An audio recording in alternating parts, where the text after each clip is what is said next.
Ito po ang Moy TV Recaps YouTube channel, naghahatid sa inyo ng mga panibagong palabas ng natatanging primetime king of all television na si Coco Martin.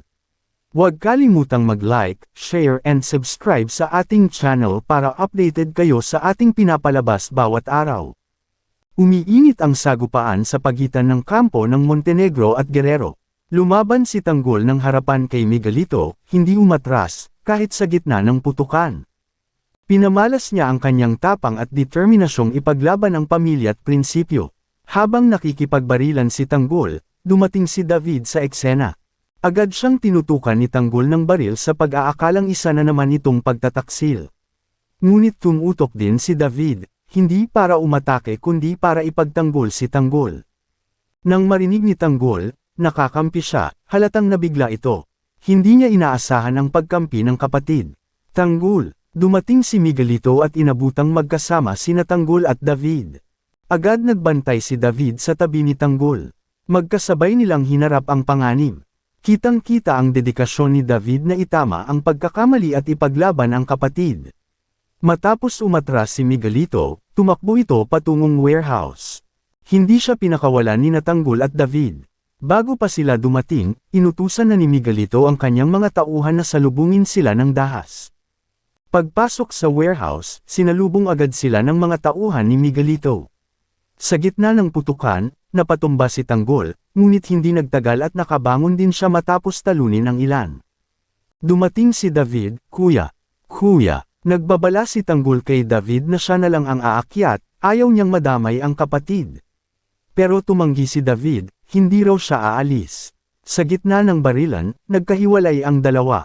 Nagsisigaw si Tanggol, hinahanap si David sa kaguluhan. Napadpad si David sa isang bahagi ng warehouse at doon niya naabutan si Miguelito, mag-isa. Tinapatan niya ito at hinarap. Pero hindi niya alam na kapalibot na pala ang mga tauhan ni Miguelito. Agad siyang naipit, hinuli si David at pinilit sa harapan ni Miguelito. Humingi siya ng saklolo pero huli na.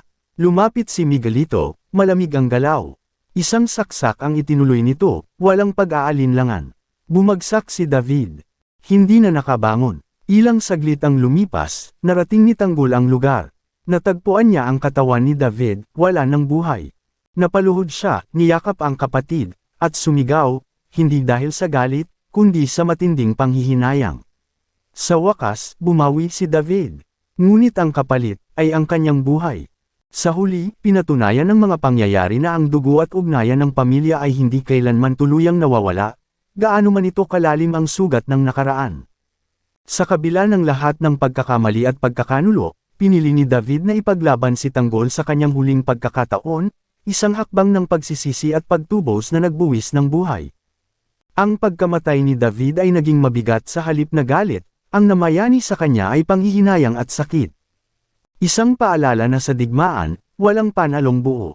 Habang umuusad ang kwento, naiwan sa puso ni Tanggol ang tanong.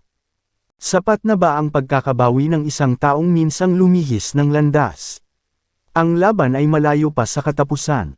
Ngunit sa bawat pagkatalo at sakripisyo, unti-unti ring nahuhubog ang tunay na anyo ng tagumpay, hindi sa pamamagitan ng dahas, kundi sa kapatawaran, katapatan at pagbabalik loob.